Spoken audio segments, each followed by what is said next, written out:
Good evening, everybody. Welcome to another edition of the Inside the Pigskin. My name is Scott Morgan of Motor City Mad Mouth. Glad to have Jeremy Ball, Rick Melfar Jr., Tom Shanahan, and Candy Eveling alongside of me tonight.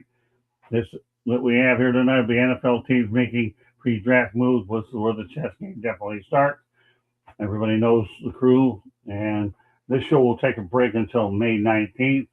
As Candy and I get ready to go overseas, and I'm sure the crew will definitely be glad to have a little bit of a breather as well. So, with that said, I gave you your fast introduction so we could go to a more rapid fire format, and we're going to start out by going it this way. We're going to talk about teams that were wiped out by the transfer portal this year. Penn State had 46 departures. West Virginia had 44 departures. Arkansas and Mississippi State had 38 departures. Michigan State, Tommy, they had 37 departures. Auburn and Florida State had 36 departures. And Cal had 35 departures. Colorado and Washington State had 34 departures. Okay, Tommy, we're going to start off with you. Let's go out there and assess exactly what is taking place with all this. Hi, Eddie. We're going to bring you on some shows, so stay tuned. Tommy, let's size up these departures and who got. So we're going to talk about the departures? Yeah. Yep. Want me to go over the list again? That's the way, that's college football. That's, almost every school has a different story to tell, though. Some schools are losing players because of coach move, and they're also they might be coming off a losing season. Other schools are losing players because they don't have enough money to pay them. Right. I know in the case of Michigan State, although they might have lost 37 guys, a lot of them were given rides to the airport because they couldn't play. So a lot of these guys that have left a lot of schools haven't found a landing spot. Penn State, a lot of those guys I think have followed Coach Franklin to Virginia Tech, or they see other players brought in at their position, so they're going to leave. It's just the wild, wild west, and it's not good for college football, in my opinion, because you don't know who's on your team. Good point. Candy? You know, nearly 200 FBS scholarship quarterbacks moved, with 40% of them being repeat transfers. Yes, I get if your coach leaves, they're the ones that recruited you. Typically, you go to their program. So if they move on, a lot of them wanted to move on. Some of them just don't have the NIL opportunities. And some of them thought they'd have more playing time. And so if they're not getting playing time, they're going to go to some place that's going to give them the playing time because they want the recognition. They want more money. So I understand, Oklahoma State after Mike Gundy's firing, Iowa State after Matt Campbell left, Penn State, and some of these other haven't had winning seasons.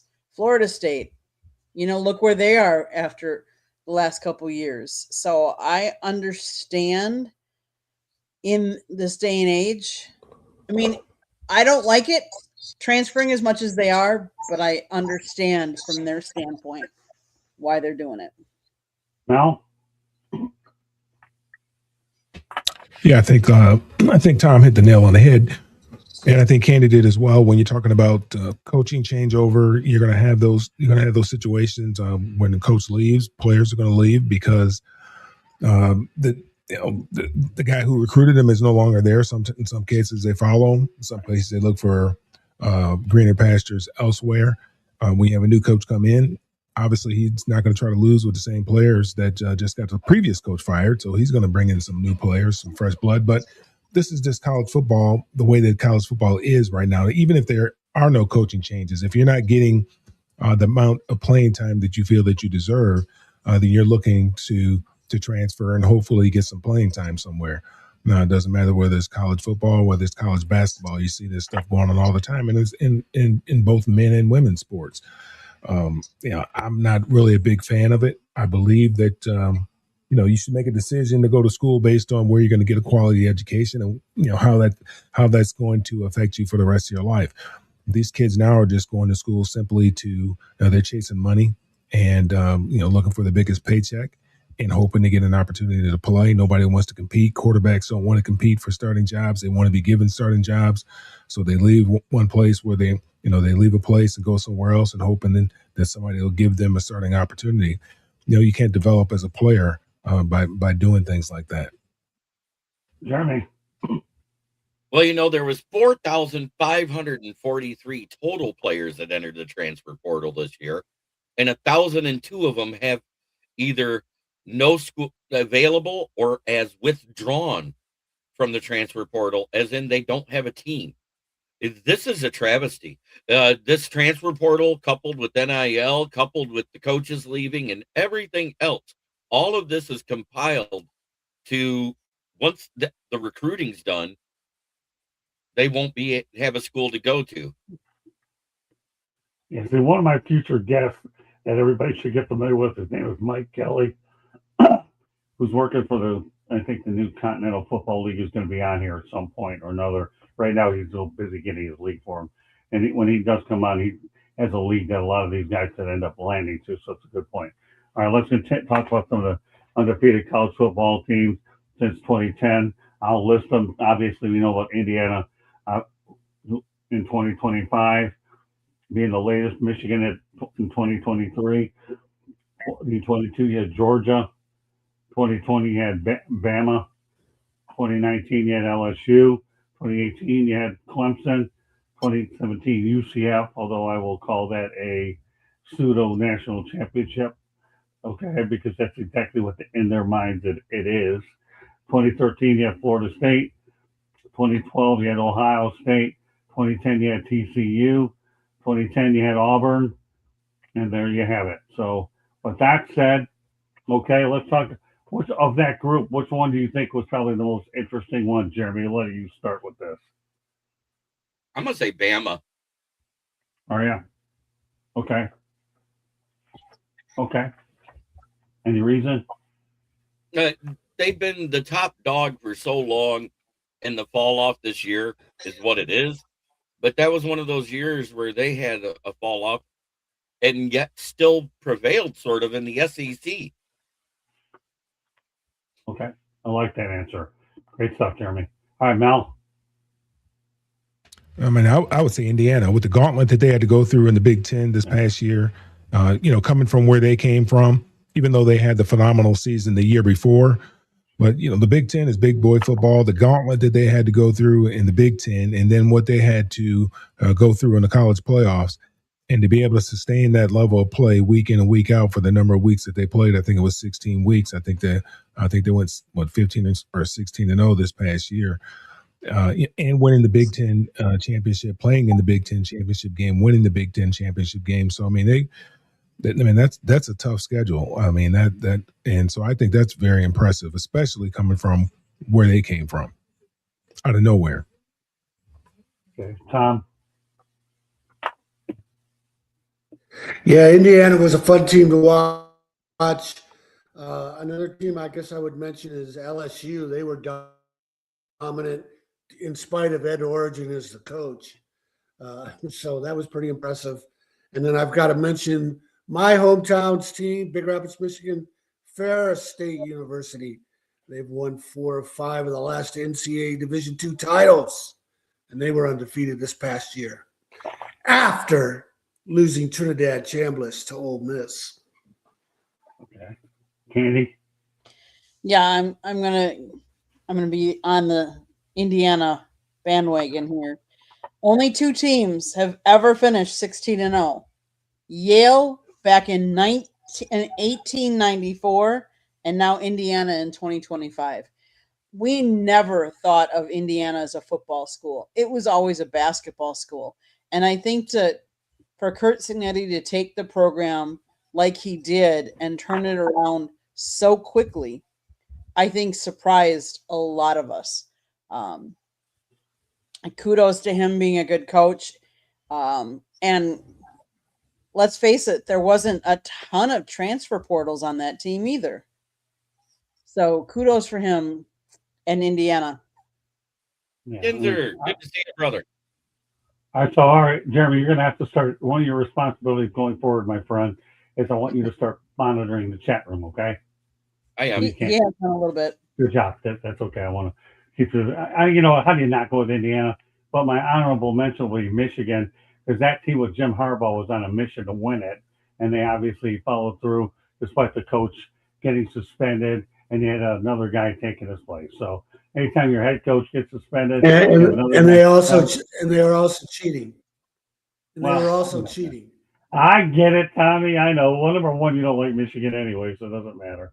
But yeah, you're right. I'm not going to say that they weren't cheating or they were stretching the rules a little bit, because we know, but they got punished heavily for it. But I'm with you. Hey, but I'm not taking away from Kurt Signetti. This guy came out of nowhere. He came from James Madison University. All he did was turn Indiana, who ends up walking into the college football playoff, and beat the daylights out of Alabama. I mean, think about it. If you would have saw this matchup, Indiana and Alabama years ago, you'd have thought the Crimson Tide would have whooped them. But the one time that these two end up meeting, it was Indiana.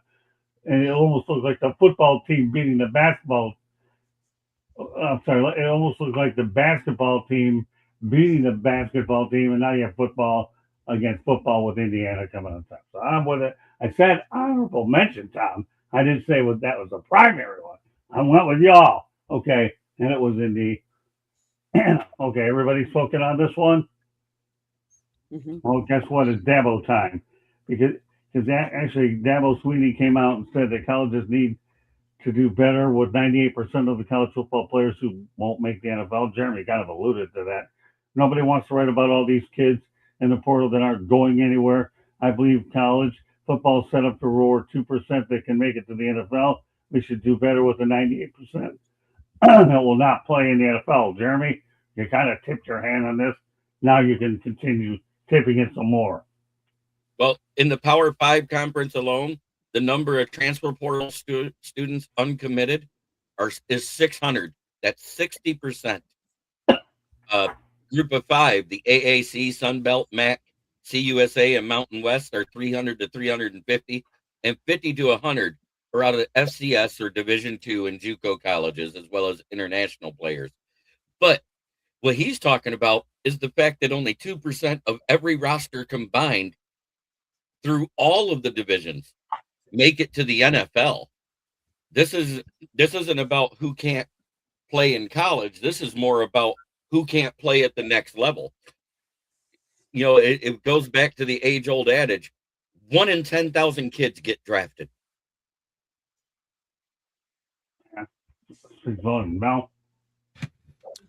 Well, the system is Dabo's complaining because he's not winning right now, I don't think, and he's not the big guy. He's not sitting on top of the mountain like he was a number of years ago, really kind of reigning over college football with the things that they were doing there in Clemson. Being able to beat the likes of Alabama and winning a couple of national championships, 1 or 2 national championships, whatever the case may be. But, and again, it goes back to what I've been talking about. I mean, kids aren't going to school to get an education anymore. Kids are going to the highest bidder. That's what they're doing. They're going to get paid. They don't care where that degree comes from. That doesn't matter to them anymore. And, a lot of that starts at home. A lot of that starts with your coach. It starts with your family, making those type of decisions. Only a small percentage of these players are going to go professional. In professional football, they're going to become professionals in something else, and they need to prepare themselves for life after football, because there will be a life after football, whether you make it to the NFL or not.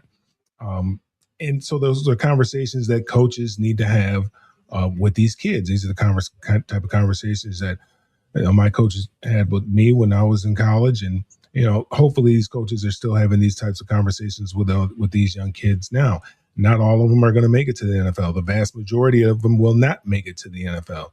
The NFL is for the elite of the elite. What they are getting is an opportunity to earn money in college, for their play, which is something that we did not have the opportunity to do. And so they're able to get a much greater head start than we were able to get, than we had. If they play the cards right and they put that money away, they'll be able to, retire at a very young age. Retirement is not an age. It's not 59 and a half or 62 or 65. Retirement is a number. It's when you've accumulated enough money to whereas you can live off of the rest of your life and never have to go back to work again. That's what retirement is. If they put that money away, if they're smart and put that money away, put it in a mutual fund, utilize the global economy, then they could retire at 40, 45, 50, whatever young age. They won't have to work to their 65, 70 years old. The reason why you see those old people at Walmart, those greeters at Walmart, they're not there because they want to be there. They're there because they have to be there, because they have a lot more a month than money, and that's why they're there working at Walmart. So these are just conversations that you have to have with young people, hard conversations that you have to have with young people. Some of them will take to it, some of them won't, and it would be the same number of people taking that that would take that conversation to heart, regardless of whether they had NIL or not. It's going to be the same people who are going to fall on hard times prior to NIL that are going to fall on hard times after NIL. Great points, Mel. All right, Tommy. Yeah, I don't think anything's really changed. It's always been that way with college athletes, that most of them aren't going to make it to the NFL. But the only difference now, of course, like it's already been said, is now that they can make some money, even though they aren't star players. Everybody's getting paid something. Yeah, I don't think anything's really changed. It's just a different background to it now. Candy. Well, he's talking about the lack of emphasis on education. Let's face it.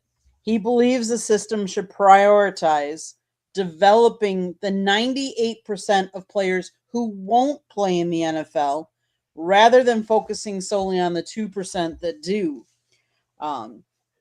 He really wants to go back to focusing on graduation, and these kids aren't focusing on graduation. They're focusing on making as much money as they can in college sports, whether it be depending on what their sport is. But and he also said that former walk-on is concerned about roster changes, potentially eliminating the ability for walk-ons to join programs because you have so many transfers and stuff like that. So I think that's interesting. I had never thought about, how many walk-ons have made it in college and then in the pros. So we'll see where this college landscape goes from here. Well, that's a great segue to what he also said, because he says that when he talks about screwed up 30-year-olds, that too many athletes aren't graduating and are going to end up being screwed up. We have a bunch of screwed up 30-year-olds that have no degrees, spent their money, they can't play football and aren't connected to anything. So this is a good theme, Tommy, where a lot of this tends to get connected about this day and age, Tommy, that 30-year-olds are not getting their degrees, and if they're using their money up, then it's double jeopardy. Again, I don't think anything's really, it's an age-old problem. It wasn't until the 1980s the NCAA put in some rules and regulations that they had to show their players were working towards graduation to be eligible. So there's new about this. College football, college sports has always churned out athletes, used them up and spit them out when they were done with them. Candy.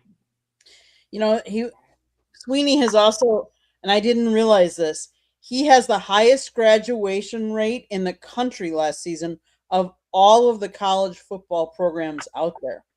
So I thought that was very interesting. But yeah, I mean, college is for education. And I think that's where all these athletes forget Well, that that's where it starts. Oh, what was the question, Scott? I'm sorry. oh, it's okay. He's just talking about these athletes, 30-year-olds are all screwed up because they don't have an education and all that stuff. Well, I mean, I think that, and I know some people don't particularly care for him, but what's the guy's name over there at Arkansas, the basketball coach at Arkansas? He talks about Coach Calipari. He talks about it all the time. About these kids and what they need to do and ensure that these kids are getting an education. I mean, if you're just a hired gun and you're going from school to school to school, then you really have no place that you can go back to and finish your degree. Because you're just a hired gun. They could just kind of look at you cross-eyed when you come back and things that work out for you in your pro career and you're looking to go back somewhere and finish your degree. And they're like, we paid you, if you want to come back to school here, then, you can use some of the money that you received while you're here and complete your education. So I've talked about it ad nauseum. I don't really particularly care for the structure right now, especially with the transfer portal and the amount of times that our kids are allowed to transfer. I don't think you build those relationships in 6 months with players. I've built relationship with guys that I still talk to this day, and that's because I spent 4 years at a university and we did everything together. We hung out together, we lifted weights together, we practiced together. We went to class together. We did everything together. So we have a lot of history with one another. And, there are people that, that I call lifelong friends because of the amount of time that we were able to spend with one another, that time that we spent with one another, the conversations that we've had over the years. I care about them and their families. They care about me and my families. And it's a genuine love that we have for one another. So who have I spoken to so far on this? Jeremy has to go. Oh, go ahead, Jeremy. You got the last word on it. But yeah, there was a time where there was more seniors going into the draft than juniors, and we're not seeing that anymore.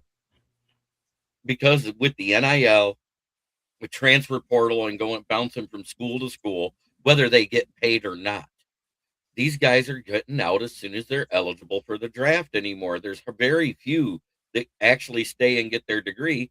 And some of the ones who did stay many years, it's because they were getting paid more than they would have as a rookie with NIL money, like Carson Beck, Bo Nix, and what he did with Oregon. He was getting paid by them.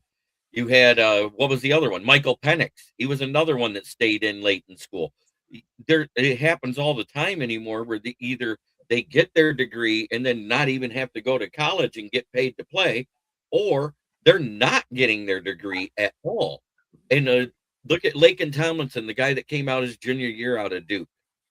He made it a point. He said, during my off season, when I'm not in training camp, I'm going to be taking courses, because he was going for a medical degree to be a neurological surgeon.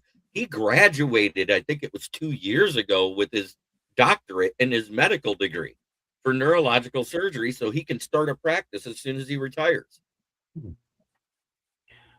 Jeremy, in a future show, I want everybody probably in the next show to keep this name in the back of your mind, because I don't have time to get to today. Tommy, you probably are the only one. You ever heard of Richard Diana? I've heard of it, but I don't know who he is. I've heard the name. Who is it? Richard Diana. Used to play for the Miami Dolphins. I'm going to talk about him in another episode. And Dolphins drafted him 1 year and they quit. After 1 year, went back to medical school and became a doctor. And that reminds me a lot of what you're saying, Jeremy. Well, I'll mention him in a future show. I don't want to get off. I wanted to add one more thing. Sure, go ahead.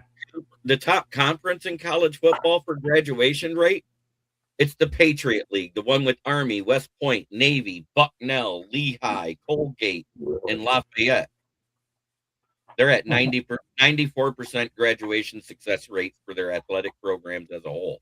That's pretty huge.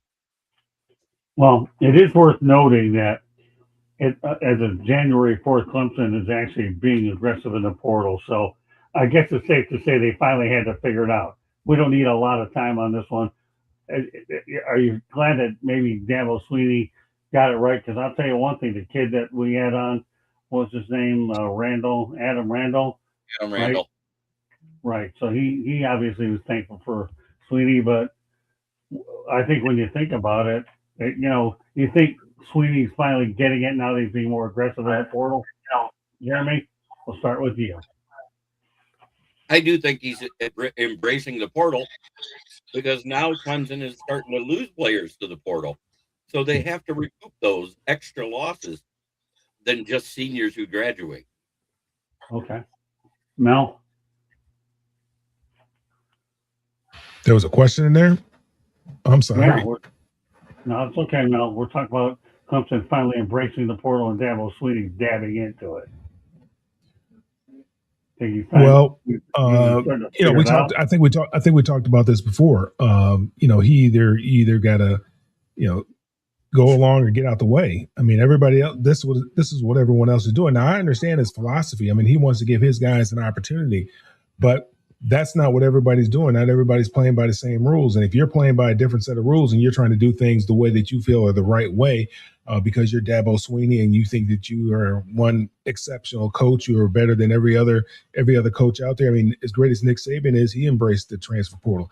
And again, I don't think you need to have an overhaul of your roster in the transfer portal. I don't think that's what you need to do. I think you need to recruit players, you need to develop them, you need to coach them up, and then when you may have a depth issue or you need to plug some holes, then you need to go to the transfer. You can go to the transfer portal and you can utilize the transfer portal for for those reasons. Say you were looking to bring in a kid out of, recruit a kid out of high school and you were unable to get him. He ends up going to some other school, and somebody that you really thought that could have an impact in your program pretty, early, then you may, and because you lack depth at a certain position, then you may go out there and look in the transfer portal so that you can have some depth at that particular position. But some of the things like what Colorado's doing, Deion's overhauling his roster every year. I just don't think you can build a program like that. I just don't think that's sustainable. Now, I know that, UCLA, I think they had 53 transfers come in there. But again, you got a new coach coming in there. A lot of players came with him. Some of the players that were there probably don't fit his scheme and what it is that he wants to do. And if I'm him, I'm not real comfortable with those guys that were there before.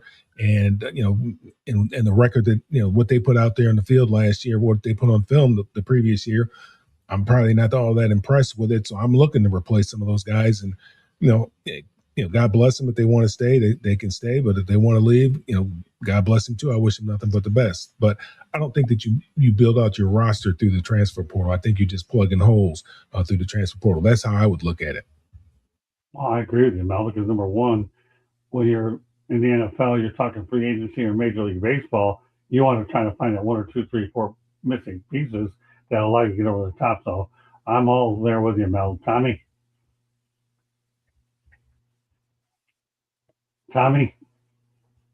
is Dabo getting it figured out? Yeah, he's basically got to keep up with the times. But the other thing is, if Ole Miss is going to come and raid one of their guys, they've got a roster spot they got to fill. They've got depth to fill. If you got a guy who gets injured, used to be you had to hope that the guy you were developing was ready to go. Now you can find somebody in the transfer portal for immediate depth. So he's just trying to keep up with the times. Okay, Candy.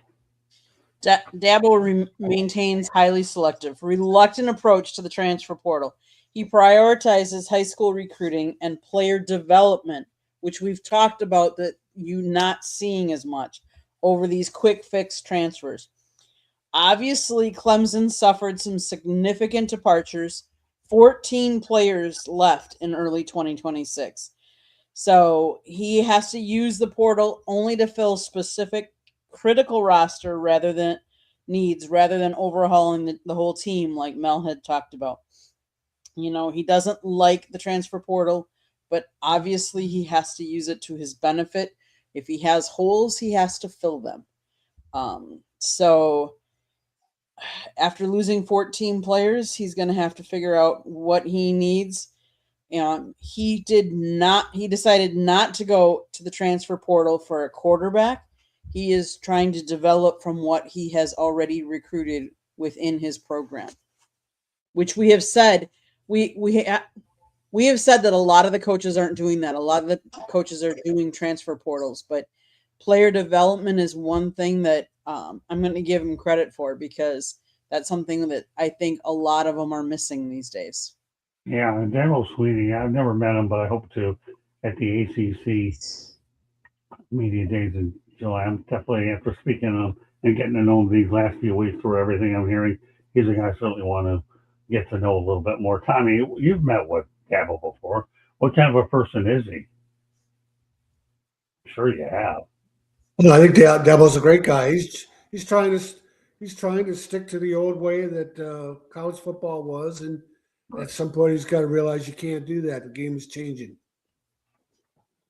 I Okay. think Dabo has the players' interest at heart first. Yeah, again, I with each and every week going through a lot of what he's dealing with, I'm starting to really feel like I want to get to know him deeper. Okay, well, guess what? This likely wouldn't have happened if Miami did not pay Carson Beck $4 million this year, or if they didn't make the playoffs. Where are we going with this bad boy? All right, let's talk about Duke quarterback transfer. Darian Mensah. It's obviously now with Miami with a record-breaking NIL package to hover around $10 million. For sources close to the situation, the Hurricanes have found their quarterback for 2026. Now the rumors are heating up. He will be, well, obviously we talked about Miami for $10 million. And I guess when you look at the dynamics of this whole thing, is that Mensah is making a LeBron type of decision, which he announced he would return to Duke a month prior, and which we all know by now is a decision comes after a month. He made a decision about staying at Duke. And we talked about, so I guess when you look at the $10 million associated with him, you got your $10 million college quarterback. And Miami's the school, obviously, to watch for Darian Mensah's top receiver. As Duke wide receiver Cooper Marquette has entered the transfer portal. I don't know. Marquette totaled 1,106 receiving yards and 7 touchdowns. And his numbers are 72 for 1,106, 7 TDs, 15.4 average. Meanwhile, for Mensah, he takes to Miami 3,973 yards, 34 TDs, 6 interceptions, with a quarterback rating of 76.6. And obviously, that's where you have it. So both obviously signed contracts to return to Duke in 2026 and entered the portal. And Miami is likely taking Darian Mensah, Cooper Marquette from Duke to the portal. So it's unbelievable how you get to steal Duke's quarterback 1 and wide receiver 1, and obviously the former. So when you look at Marquette is one thing, but then you also look at who's coaching Duke as well. You have Manny Diaz, who used to be the Miami Hurricanes coach. All right, Jeremy, I've given you a lot to bite on. Let's try to dive into this. Daria, I'm trying to figure out what the question is because you rattled off a bunch of stats. But Manny Diaz is a good coach, and he's doing a good thing there with Duke. And Duke is a top 4 school for graduation rate over the last 10 years.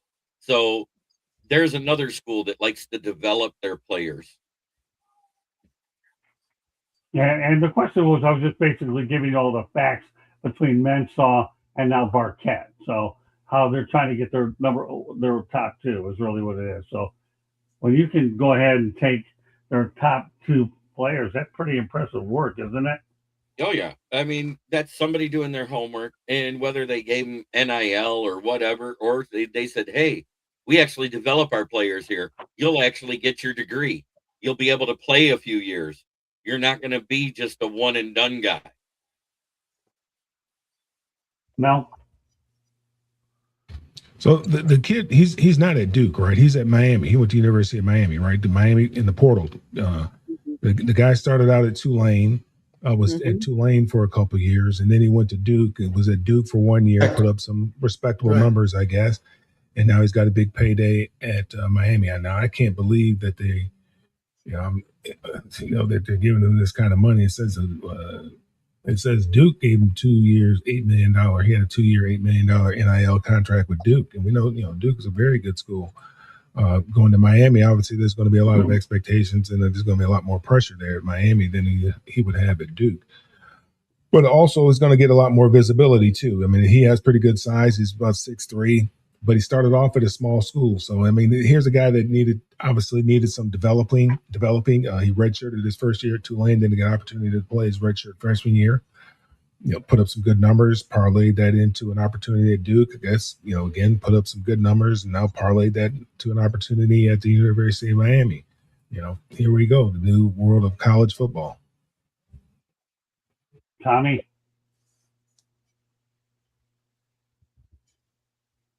You're closer to that situation than I am up there. What are your thoughts about the high-rating robbery that Mario Cristobal had at the expense of the Blue Devils? Tommy? Tom, are you frozen? He's frozen. Well, the other thing you have to wonder about is what's going on in the locker room now. There's a lot of guys in Miami that helped them get to the national finals, and now they're bringing in guys and paying them more money. Quarterback, I know, is a different situation. The pay scale is higher, but still, what if you were one of the backup quarterbacks? What's the lesson you learned? That they're just going to bring in a high-priced quarterback. You can't count on Miami developing you. How does that hurt? How does that affect them in recruiting down the road when they go after that top quarterback? The other thing I don't like about this is, Darian Mensah last year, well, first of all, he abandoned Tulane, but he still was getting the benefit of the doubt as helping elevate Duke's program, kind of the way Fernando Mendoza was helping elevate Indiana's program. And then he takes some money and runs and goes to Miami. So I think he's gone from being an inspiring story to a poster boy story for what's wrong with college football. Candy? I'm going to give a little bit of credit to Miami, though, because Mensah said he's already forged a relationship with Cristobal, who he raves about. But after seeing what offensive coordinator Shannon Dawson and offensive line coach Alex Mirabal have done, convinced him that Miami was right for him. Seeing what Dawson could do with those last two quarterbacks was super encouraging, Mensah said, and making the national championship last year was obviously another encouraging sign. But I think the biggest thing was how physical they are up front. I think Coach Mirabal is one of the best in the country, and so I wanted to come and play behind a line like that. Makes a difference too, I think. Yes, obviously payday is always important, but I think sometimes it's the coaches that you're playing for too, and not necessarily just the head coach, but the coaches that you have one-on-one contact with makes a difference. Yeah, well, it sure does. And I think, let's face it, Miami's got a lot of money down there, and they're going to spend it. And they're not worried about what people think about it either. So that's just how it actually kind of works out. And Mario Cristobal right now knows that when you have the resources that they have down in Coral Gables, why not do what you've got to do? So, all right, let's talk about the fact that earlier in the year, there were 0 out of 10 NFL head coach openings this hiring cycle. None went to black coaches, Tommy. Obviously, you talked about Duffy Doherty at length a lot. So this is not a good look for the NFL with the Rooney Rule. Tommy?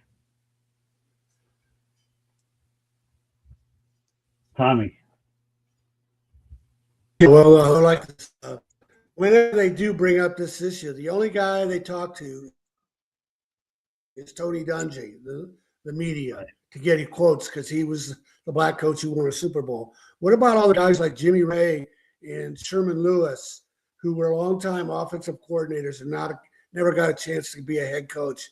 They have an opinion too about not getting a chance, not getting interviews.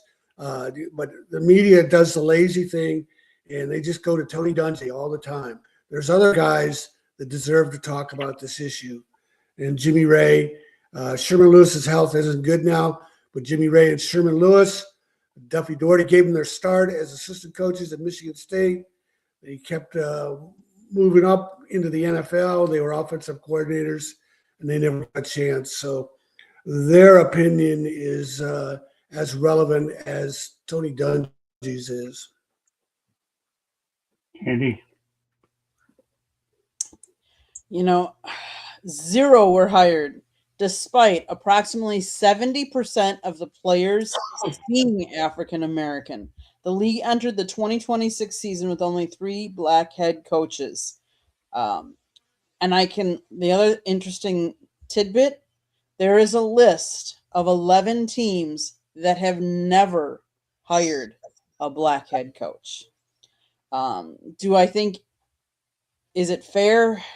No, but I also think the best person for the job needs to be hired. I don't care what color you are. I don't care if you're male or female. The best person for the job should get the job, no matter what. Mel?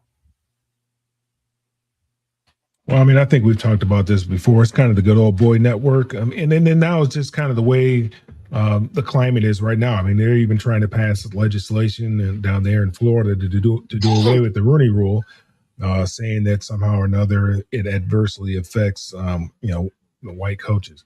And it's discriminating against white coaches.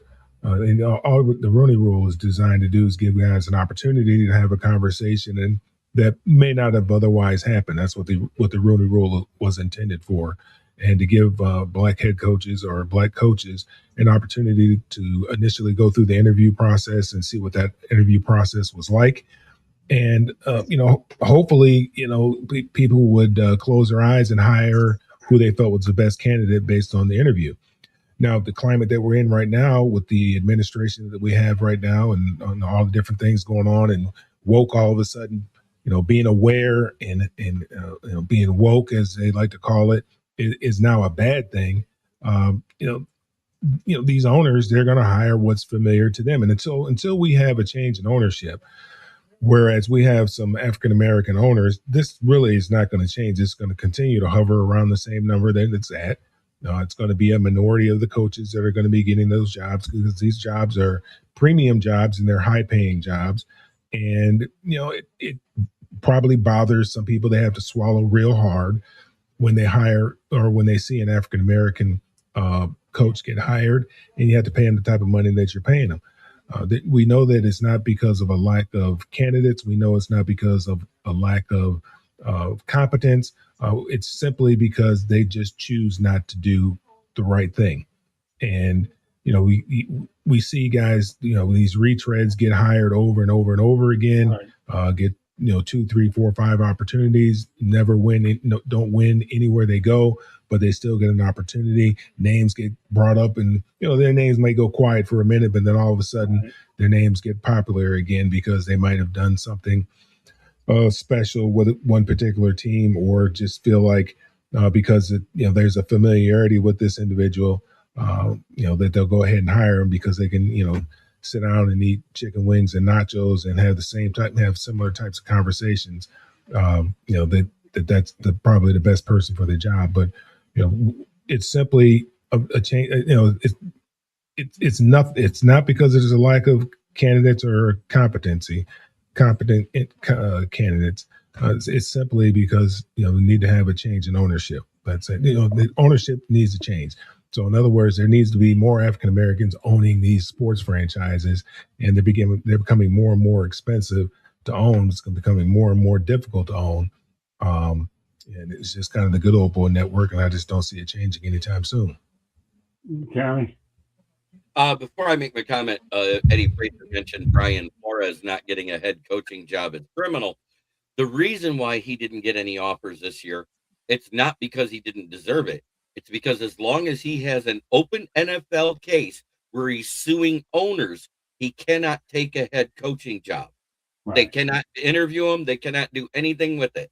And I have a feeling what'll end up happening is he's either going to A, drop the suit and then get a head coaching job the very next year, or B, he's going to win that suit against the Dolphin and Giants owners, the ones that said all the bad things about him after he was let go from the Dolphins. So, because it looked like he was going to be hired by the Giants that following season, and something happened between the owner of the Dolphins and the Giants, and they backed out at the last second. And that's why they hired Brian Dabo. Thanks for clarifying that. Okay, now you can comment on. But who all was the qualified coaches that were interviewed that they even did a second interview with? That's what you have to look at, because if you look, none of them got a second interview. And I'm not saying that they weren't deserving coaches. They were deserving coaches enough to get the first interview already. But if they felt like that was the right person for the job, they would have been hired, because the previous year we saw 4 get hired. The year before that, we saw at least three get hired out of the 8 jobs that were there. On an average, there's 9 jobs every season that opens up, because there's 9 teams that do that bad. Yeah, that's true.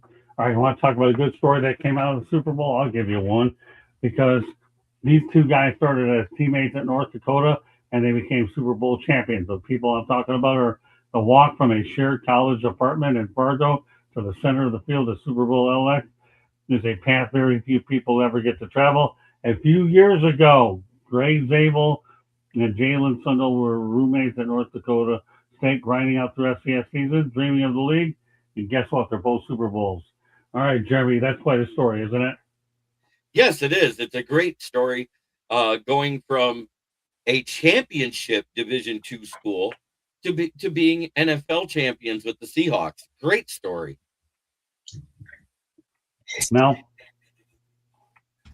Yeah, it's a great story. No matter what university you come from, have the opportunity to go to and win a Super Bowl. And for these guys, obviously they probably weren't high draft picks or anything like that.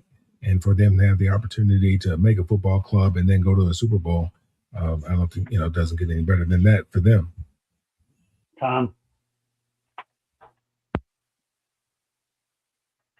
Tommy? Hey, well, we talked before about how North Dakota State turns out a lot of pro players. So it's kind of a coincidence they're on the same team, but the track record of their alma mater backs it up. Candy?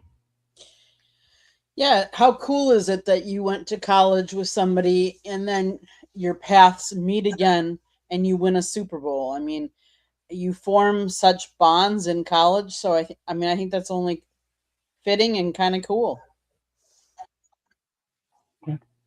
That's true. Gotta love it. All right, well, I'll tell you what. An old friend of ours is Dominican Sue. Okay, Tommy, I got this one and one more topic, and then you can do the Shanahan report. Are you okay with that? Please? Just 2 topics and your report. Okay. And one of them is this. And Dominican Sue says most NFL players don't get rich. And he says that Yeah. they don't get rich. The average NFL career lasts 3.3 years. Most players are out of the league before their 4th season ever even starts. There's no waiting, no guaranteed contract protecting them. ESPN shows you Dak at $60 million or Micah at $43 million. What they don't show you is the other 20 to 30 guys in the league signing for under $1 million on those same days. 60 to 70% of the NFL roster is on deals between $750K and $2 million. Now you add the jock tax, and you're also playing for a New York team, $200,000. You take home $100,000. In every state you play in, that you have a separate tax bill. I watch guys get their first signing bonus check, $1.2 million on paper, $600,000 in hand. They thought that they were getting the other half back in April. It was taxes. He goes on to say only 46 of the 53 men on the roster dress on game day. Veterans with 7 or 8 years in the league are one bad week away from being cut, living paycheck to paycheck. in one of the most watched leagues in the world. Nobody prepares for how fast it ends. The check stops, the call stops, and most players have nothing to show for it. And he goes ahead and concludes by the time most guys figure out this out, their career is already over. What are you building right now that the income stops? This is a loaded one, Tom. As we approach the NFL draft, that's what these guys have to go out there and literally try to figure out. You know what I'm saying? What are your thoughts about Ndamukong Suh's thoughts about the short of a career? You may not end up with a whole lot when it's all said and done.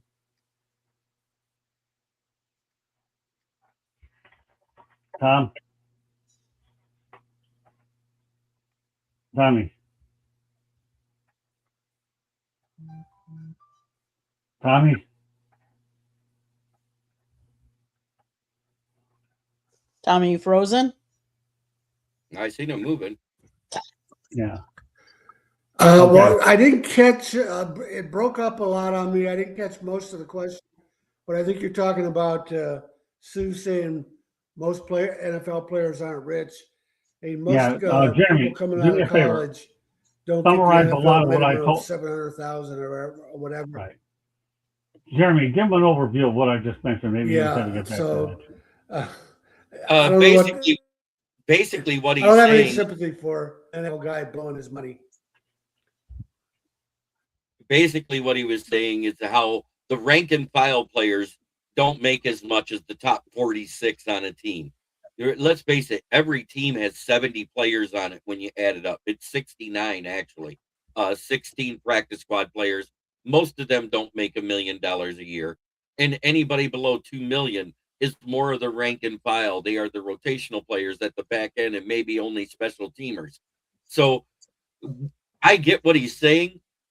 Why hasn't anyone walked up to these rookies and do a rookie how to save your money program? They used to do it with Chris Carter back in the day when he'd do his rookie symposium where he'd invite other pros that retired with him. Why aren't they still doing that? Because what they need is a financial advisor, not an agent. They need a financial advisor. Somebody that's going to say, hey, you just got a contract, and the rookie contracts now, I think up until the third round, are fully guaranteed. It's everything after that that isn't. But if you go from the fourth round down, nobody makes more than $2 million per year. Okay, So Tommy. why aren't they taking those guys and saying, hey, why don't you put $500,000 to $1 million into a mutual money marketing account that works like a checking account, live off your interest compounded monthly? You're going to guarantee yourself $1,000 to $4,000 a month. There you go, Tommy. You can take it from there. Any sympathy or not? Again, most of the world doesn't make anywhere near that money coming out of college, or even 10 years into their career. So I don't have any sympathy for any of it. All right, I'll give you one more topic, Tommy. You do the Shanahan. They're living in a fantasy world, whether they know it or not. Okay, that's fair. I appreciate your insights on it. What's that? I'll give you go to my website, tomshanahan.report, and my Twitter handle is Shanny4055, SHANY4055. If you go to my website today, I posted a story about, we were talking earlier about the large number of transfer portal players. Michigan State has 60 new players when you combine the portal and their new recruits, because now kids enroll early, and they need a history lesson on Duffy Doherty, on what he meant to college football and how he stands alone, and that's what I wrote about on my website. All right, yeah, well, I think Pat Fitzgerald's going to do a good job there. One last thing I want to get out of here on. That's it for me.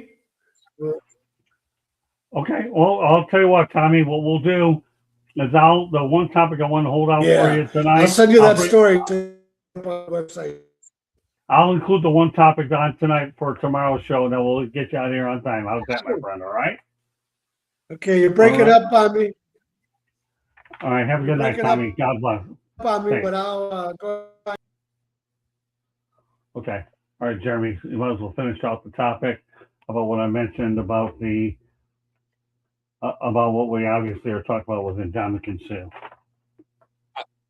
I get what Nick Damakinsu's saying, and he's basically saying the same thing I am, is that these kids need somebody to direct them financially to set up their future so that they're not blowing it all like a bunch of knuckleheads.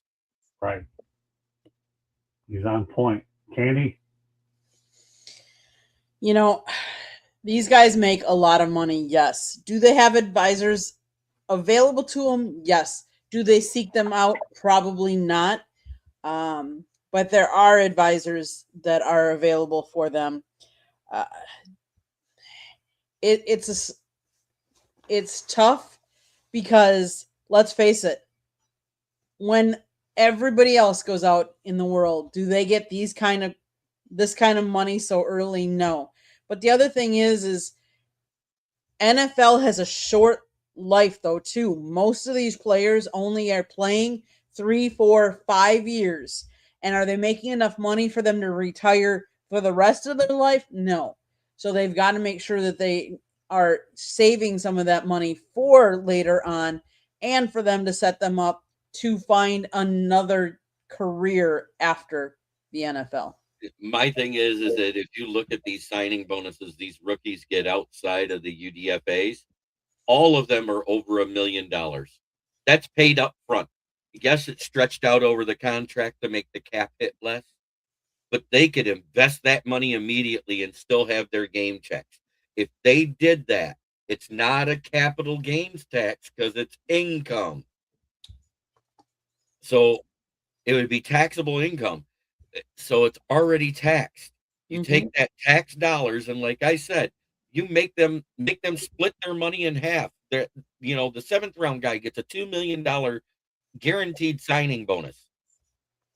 That's paid up front. That means you already made $2 million before you step foot in the practice facility. So make them put half of it away in an MMA. Find one that has a good rate. I think the rates start out at like 0.5% and go as far as 4%, and it's guaranteed monthly yields at that point. Anything over that is not guaranteed, but you're never guaranteed to make less. That's my point. So if you put $1 million in there, because the last guy picked in the draft gets a $2 million signing bonus, you make them put $1 million in there. 0.5% is $50,000 a month. All right, Mel, are you anywhere nearby? Oh, well. I think he's on the phone. That's why he had to Okay, go. well, that's fine. You know what we'll do? We'll go to another topic. It's not going to matter to him that much anyways. We'll talk about one of the most interesting numbers you're going to see during college football. 30.1 million viewers. So the most watched non-NFL sporting event. We're talking about the college football playoff national championship between Indiana and Miami. I'm at 30.1 million viewers, peaking at 33.2 million. Okay, Jeremy, some thoughts on that? I think it's amazing. It's great for college football. It happened. I wish they would do something different with NIL, and that's a whole nother thing. But the viewership is amazing. Do you realize that's 7 million more viewers than the NBA championships last summer? Yeah, that's impressive. That is pretty impressive for sure. Okay, Candy. Yeah, I mean, it helped that you had two teams from two different conferences, two different, one was Midwest, one was Miami. That always helped. It was a 4% year over year increase. ABC, so it was also televised on a couple of different. ABC dominated the viewership, owning the top 3 windows.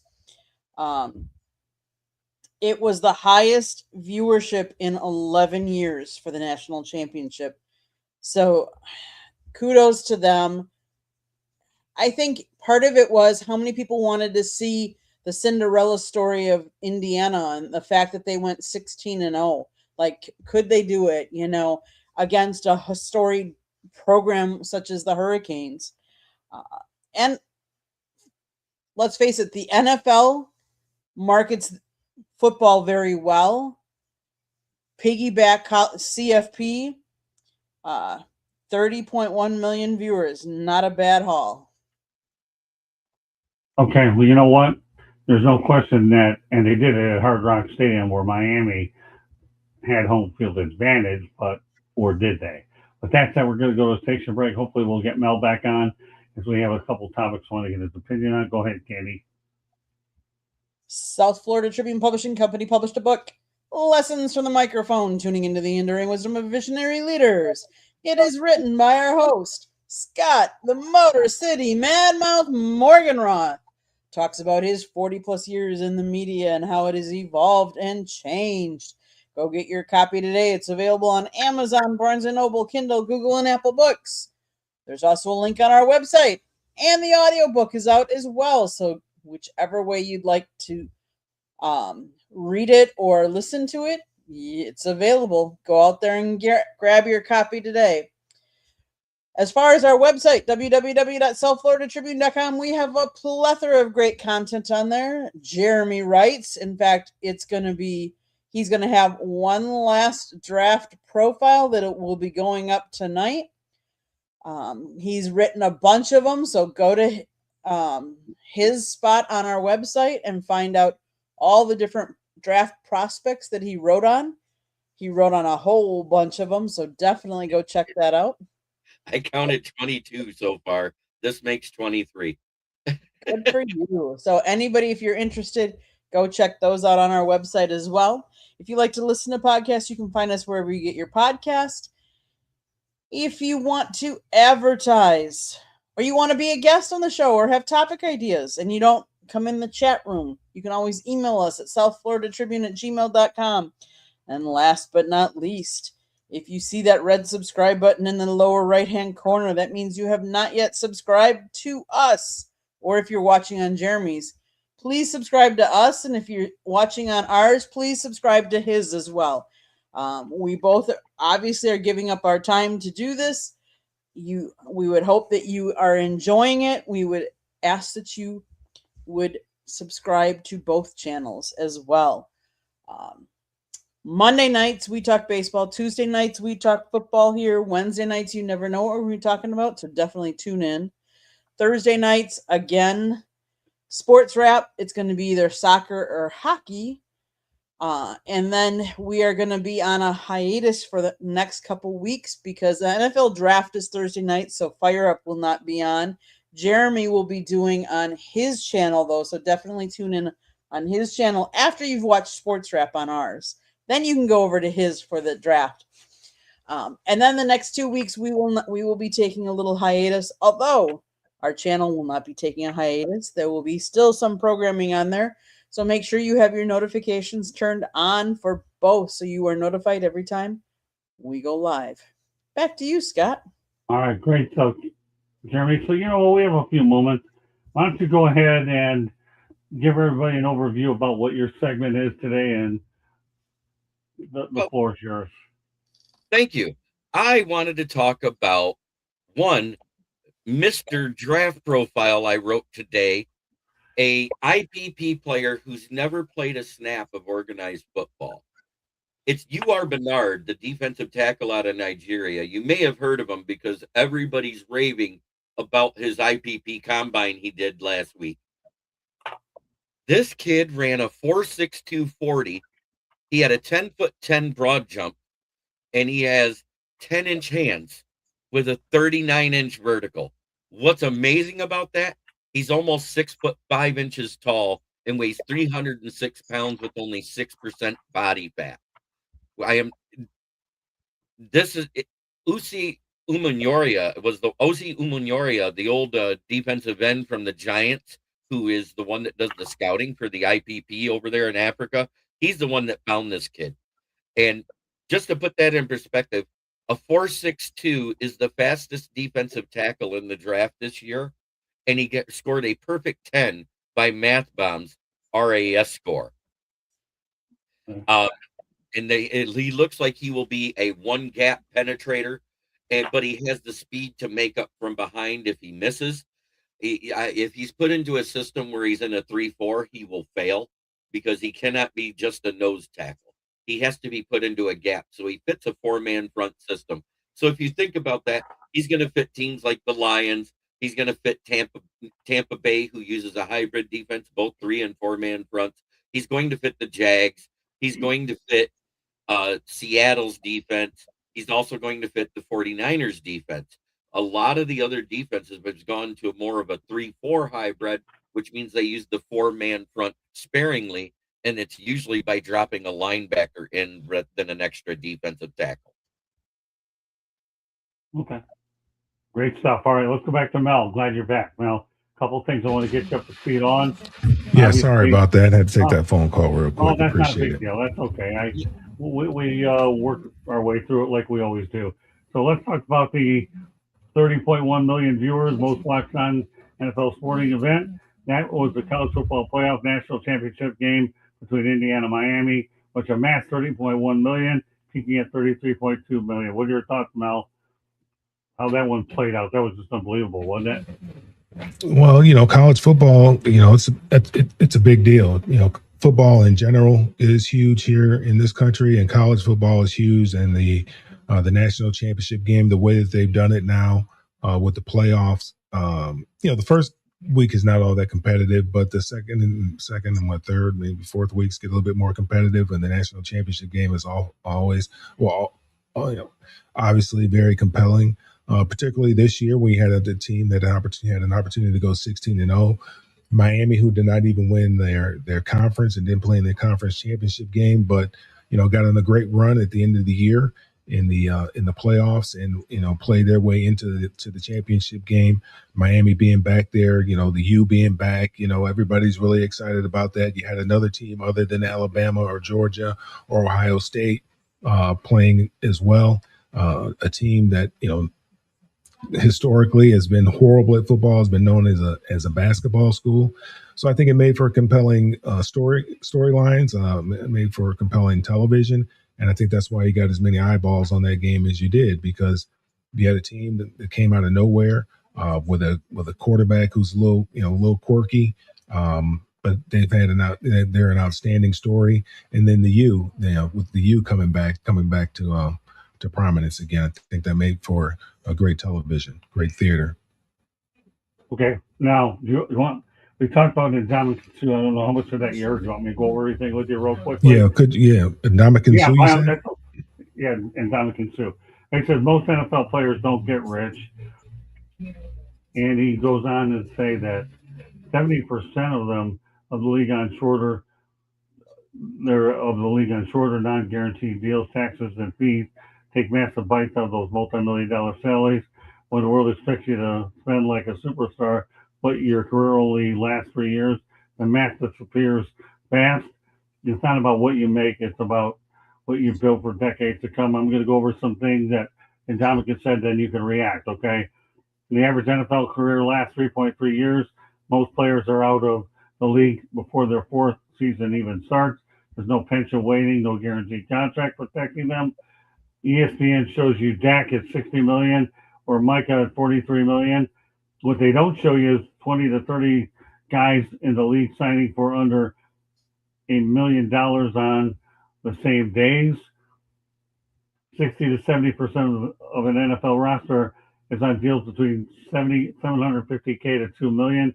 Now you add the jock tax, and you are playing for the and then you're playing for a New York team. 200 grand, you get 100,000. Every state you play in that season sends you a separate tax bill. Boy, that's unbelievable stuff, Candy. You must be learning a lot of accounting stuff with this, right? I know you majored in it. I watched guys get their first signing bonus, 1.2 million on paper, 600,000 in hand. They thought they were getting the other half back in April, but it was taxes. And only 46 of 53 men on the roster dressed on game day. Veterans with 7 or 8 years in the league are one bad week away from being cut, living on paycheck to paycheck. One of the most watched leagues in the world. Nobody prepares for how fast it ends. The check stops, the calls stop, and most players have nothing to show for it. And he concludes that by the time most guys figure it out, their career is already over. What are they building now? Before the income stops. Okay, Mel, the topic's all yours. We've already commented on it. Yeah, it's not what you make, it's what you keep. And then Dominic is not saying anything that nobody doesn't know. Right. And he didn't feel this side of it because Dominic made a lot of money in the NFL. I was one of those guys that was on the bottom half of the roster. And there's a reason why the average NFL player's career is less than 4 years. It's because that's when you become vested, and that's when you get a pension and all those other kind of things. So it's on purpose. It's done by design. Every year they have a draft, so they're constantly looking for younger, cheaper talent. That's just the way that it is. And when you're paying a Dak Prescott $60 million, well, and you're in a salary cap league, there's only so much money that you can allot for other positions. So that means that some veteran guys or, some guys with who have an opportunity to maybe become vested are not going to make the ball club because you got to have some cheaper talent to fill out the depth of the roster. So what he's talking about is nothing new. I mean, these, young kids, especially African-American kids, when we go to school, we learn math, English, and science, and biology, and things of that nature. But we don't have a class on Wealth 101 or Finance 101, how to handle your finances, what to do with your money when you get the money. You can set yourself up for future by putting that money away. The 53rd guy can't spend like the number one guy in the roster. If I'm on the Dallas Cowboys and I'm hanging around the bottom of the roster, I can't spend money like Dak Prescott. I can't go into a club and buy everybody a bottle of the best champagne or the best cognac in the club. I can't do that. I need to be the one on the receiving end of that and let Dak do all that kind of stuff. But a lot of times what happens is the 53rd guy is trying to spend like the number one guy on the roster. And that's how you run out of money real quick, So these guys have to, that's something that, again, the coaches, whether it's in high school or whether it's in college, because in the African-American community, we don't really talk about these kind of things that much. We know how to spend money very well. We know how to show that we know how to spend money very, very well, but we don't talk about saving money. They need to save a percentage of that money. A percentage of that money needs to be put away in a mutual fund, a Roth IRA or something like that. And just leave it there and allow that money to grow, because if you have an understanding of finances, you understand that money makes more money faster than people do. Because money never sleeps, money never calls in sick, money never has to go on family medical leave. Money is always constantly working. Wealthy people never have access to basically free cash or have cash just sitting on hand in the bank. They don't do that. They have the cash sitting on hand in the bank that they need in order to live day to day. But the vast majority of their money is out there working somewhere in the global economy. So these are the kind of conversations that people need to have. Their agents need to have these types of conversations with these young kids when they say they want to go buy the diamonds and the jewelry and the cars and the houses and all that other kind of stuff. Need to have a conversation about, get yourself how many cars can you drive? Like somebody, I think Dr. J told Charles Barkley, how many cars can you drive at one time? You can only drive one, so you don't need 10. And how big of a house do you need to be comfortable for you and your family? And how many homes do you need? Your mom and them can come live with you. They don't necessarily have to have their own big old mansion, and you have a big mansion too, and you're footing the bill for both of them. That doesn't make a whole lot of sense. And then here comes dad coming along that you haven't talked to in forever, and he's got his hand out too. So it's just tough conversations that somebody needs to have with these young people, and then they have to have a willing ear to listen if they want that money to be able to last for a long time, to be able to create generational wealth. Okay. Very good. So Candy, you and I are not going to comment on this, but we're going to give Jeremy and Mel the opportunity, because it'll be also on the Motor City Mad Mouse show. How's that sound? But I think it's important that Mel and Jeremy get a crack out of it. Can talk about Sam Darnold actually made $178,000 for winning the Super Bowl. He had to pay $249,000 to California, Texas for being there 7 days. So he lost $71,000 for winning the Super Bowl because it was California. Jeremy. Well, California has the highest jock tax of any any state in the union down here. So it's based off of your salary for the year, not based off of your game check. And that's the problem. So that 15% was based off of his $20 million cap hit. So it stinks, but anybody that knows, the problem is putting the Super Bowl in California. Okay. Mel? Yeah, I mean, California is one of the most expensive places to live, especially for an athlete. And when you go there and you play games there, they're going to get taxed for that as well. That something something needs to give with the state of California. Like Jeremy says, I mean, the weather's great out there. They got a beautiful stadium there, but at some point in time, I think this one was up in Northern California this past Super Bowl, but I think it's coming to Southern California this year, or if I'm not mistaken, or very, very soon. But at some point in time, the legislature out there in California is going to have to do something to improve that situation, because eventually, you got to pay for that sunshine. I understand that sunshine is not free, but the at the rate at which they have to pay, there's a lot of wealthy people in California, and there's they need to spread some of those taxes to some more of those wealthy people. They need to pay their fair share of taxes, and not just expect the jocks that come in there to pay all the taxes. Okay. All right. Fernando Mendoza says the reason he will not be in Pittsburgh on Thursday night for the 2026 NFL Draft is partly because his mother's health is a priority, and he wants to make the night easier on his family after so much travel this year. Mendoza also said he wanted to stay home and share the moment with the village that poured into his football journey, friends, family, coaches, mentors, rather than spend the night away from them. I wanted to stay and make the memory with everybody who poured into my football journey. Jeremy, I think that's very admirable of the guy. What about you? Well, as a fan, I've lived by 3 words doing my show. Number 1 is faith. Number 2 is family. Number 3 is football. Right. And it sounds like that is the way Mendoza is grounded with his Christian background. Right. And I think it's commendable. Besides, I would rather be with my family than hug the Antichrist known as Roger Goodell. Yeah, you would cover the draft together. Go figure. Okay. That's funny. Okay, what about you, Mel? Oh, I don't have a problem with it. He's not the first number 1 overall pick to make this decision. I think it's much to do about nothing. His mom, I believe, has MS. He's thinking about his family, thinking about the travel. He wants to spend this moment with his family, the people who've been there with him, believed in him all these years. And, as opposed to, giving all that to ESPN and allowing them to capitalize on his name and so forth and so on, and his, this opportunity for him, this great moment for him getting drafted. He wants to spend it with his family. Now, of course, they're going to have all kind of cameras down there, I'm sure, wherever they're at. But right. he just wants to stay home. There's nothing wrong with that. I don't have a problem with it at all. Plus, it's in Pittsburgh. Brian, not a whole lot to do. Not real exciting. When the drafts always used to be in New York, guys used to go out to New York. That was probably fun. But now they kind of got a little traveling show. They go all around the country. So being in Pittsburgh probably didn't help. But it wouldn't have mattered whether it was in Pittsburgh, whether it was in New York, whether it was in LA. It didn't matter. He was going to spend this with his family.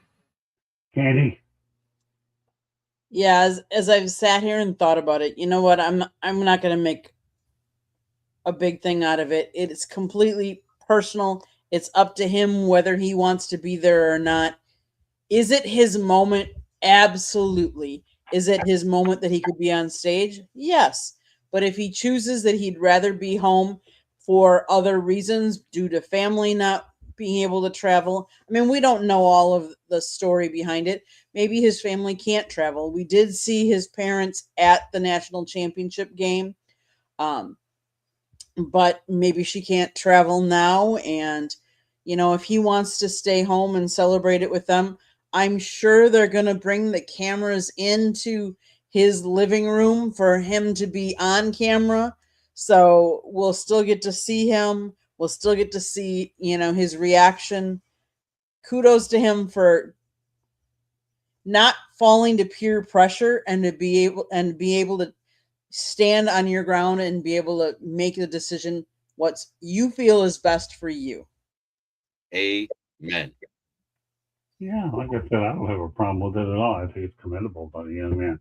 So, all right, well, obviously, Detroit's tenure as a bowl destination is over because Detroit's college football bowl game is done after 29 years for Field Pontiac Silverdome.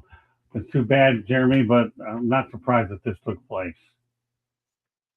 It is sad, but it isn't surprising because with a -3 population rate and a lot of the southern teams struggle with going north to deal with winter when most of them moved away. Because if you think Right. about it, almost all the southern states down there in that Bible Belt South, they all moved away from these northern states to get away from the snow. Why would they want to come back to the middle of it?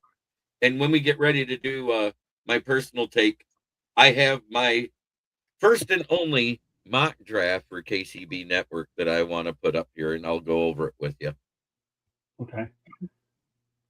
All right, we can do that after we get done with a couple of things here and bring up the draft order. Andy, some thoughts about, well, Detroit. I don't know what kind of history you have with it, but they've had one for 29 years at the Pontiac Silverdome in Ford Field. Yeah, I mean, My best memory there is that I got FAU into a bowl game, the Motor City Bowl, so that's always going to be a special memory for me. FAU ended up winning against Central Michigan, so that shares a great spot. So I hate to see it go, but FAU has the memories, and so does Howard Snow. Go ahead. so the reason for the cancellation was the game was canceled after the Detroit Lions ended their involvement, citing the end of a title sponsorship and a shift in focus toward other events. Now, one of the other things we might talk about is, yeah, I mean, it's sad. Anytime you have a blue collar team that supports their teams like they do, to not have an annual football game played in their venue, it's sad for the fans because it's a chance for the fans to be able to get into a different game, maybe different, because obviously, let's face it, the Big Ten schools play in Ann Arbor, and then Michigan State is in. Forgive me. What town is it in, Scott? East Lansing. East Lansing. So the fact that nobody really plays downtown Detroit, it's too bad that the bowl game is going away because all the fans that could go into downtown Detroit and watch them might not be able to go to the other schools. So that's sad. Mel? So you're saying the Motor City Bowl is no more? That's what you're saying? It's over with? That's the one that George Perlis helped start, right? He actually did help start it now that you brought it up. Yeah, George Perlis was one of the. So what, last year was the last year? This past year was the last game for the Motor City? That was that the MAC champion against some other school? Well, bowl games have lost their relevance. Isn't that the quick lane change bowl? Is what they called it? Yeah. What's that, Jeremy? Was that the quick lane change bowl? Is what it was now? Yeah, I don't know. I don't even watch bowl games. Bowl games have lost their relevance with the college playoffs, with ESPN taking over everything and really funneling everything towards the college playoffs. Bowl games have just lost their relevancy. I don't even watch bowl games really pretty much anymore, unfortunately. Right. But I remember going to a bowl game was a big deal. That's what you strive for all year long, was to get to the bowl game. For us, obviously in the Pac-10 at that particular time, it was to get to the granddaddy. It was to get to the Rose Bowl. If you didn't make it to the Rose Bowl, then I went to a Fiesta Bowl. I went to Freedom Bowl, and I think I went to an Aloha Bowl. Those, Freedom Bowl and Aloha Bowl were, but the Fiesta Bowl and the Rose Bowl were big deals. But bowl games have just lost their relevance, so they've lost revenue. And I think you said you lost the title sponsors. I think that's what you were saying, Scott. You lost one of the big sponsors. Yeah. They're expensive to put on because you got to pay these schools to come. If it doesn't make sense for them to come, then they're not going to go to those games. I know a lot of teams not to go to bowl games because of the expense of traveling to a bowl game. It just doesn't make sense for them to do it with what they're going to get back in return.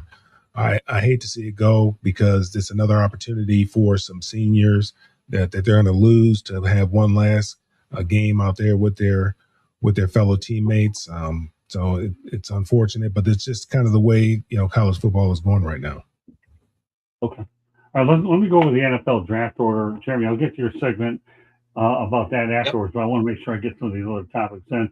The draft order as it stands right now, you have the Raiders, obviously number 1, the Jets 2, Cardinals 3, Titans 4, Giants 5, Browns 6, Washington 7, New Orleans 8, Kansas City 9, Bengals are 10, Dolphins 11, Cowboys are 12, the Rams from Atlanta are 13, the Ravens are 14, the Buccaneers are 15, the Jets, again, they get another one. This from Indianapolis at 16. The Lions are in at 17.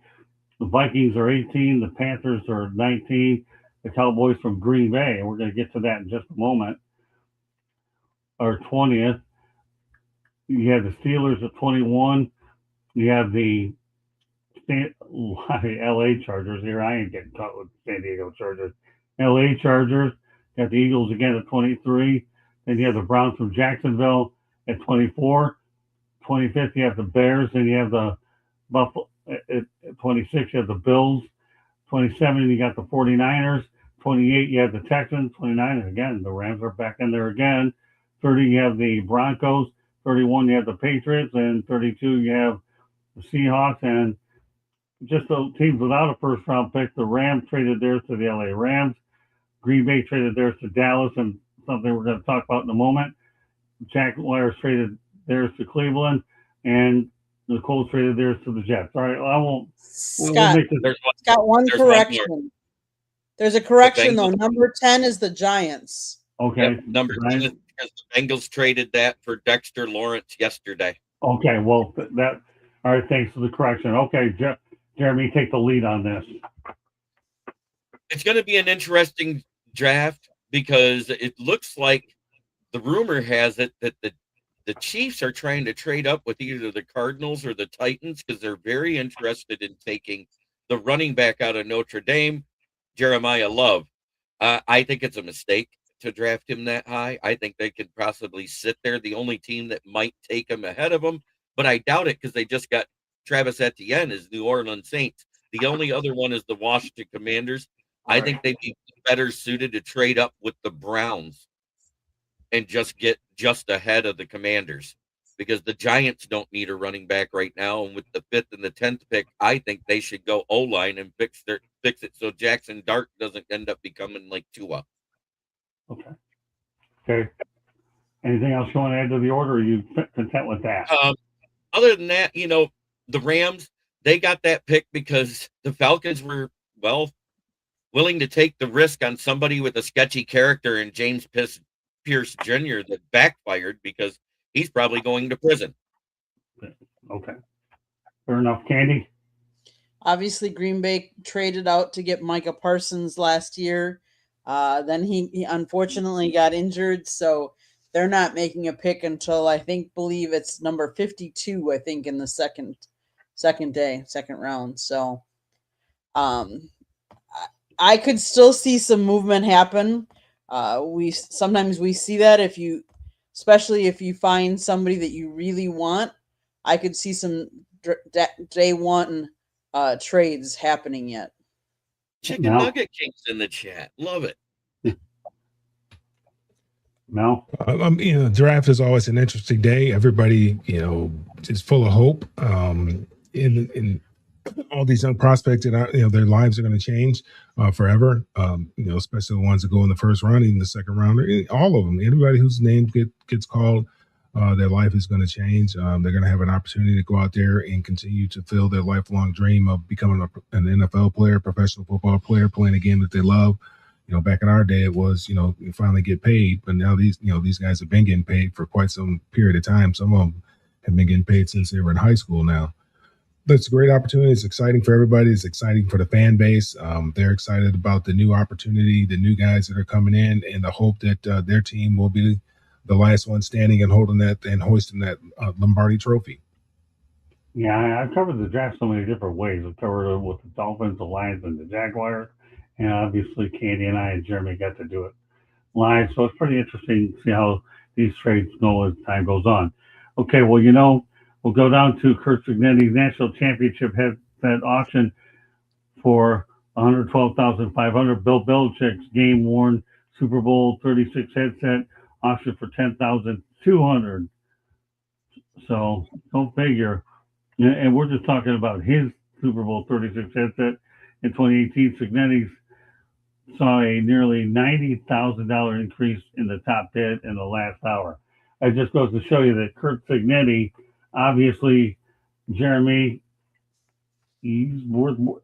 His headset means an awful lot, especially from a team nobody expected anything about. So I repeat, $112,000 is what it actually auctioned for. And again, so his headset is worth 0.6% of his salary. Right, not bad. No, sports memorabilia is going through the roof. And with Fanatics being the leader, that sets prices at a bar that the average person can't afford anymore. Candy? Pretty amazing the difference. Mel, I just want to quick say there is someone in the chat room that wants to say that he hopes all is well with you. Just want to make sure you saw that. Giving love to Mel there. But it's amazing sports. And I shouldn't say just sports. Any auctions, there are some significant money to be had, and for things that I don't normally think you would pay that much for. We've seen it all over the place, but yeah, 112,000 for the headset. Obviously, the proceeds from this record-setting sale benefit Indiana's name, image, and likeness. So it'll be interesting to see what that buys them. Mel?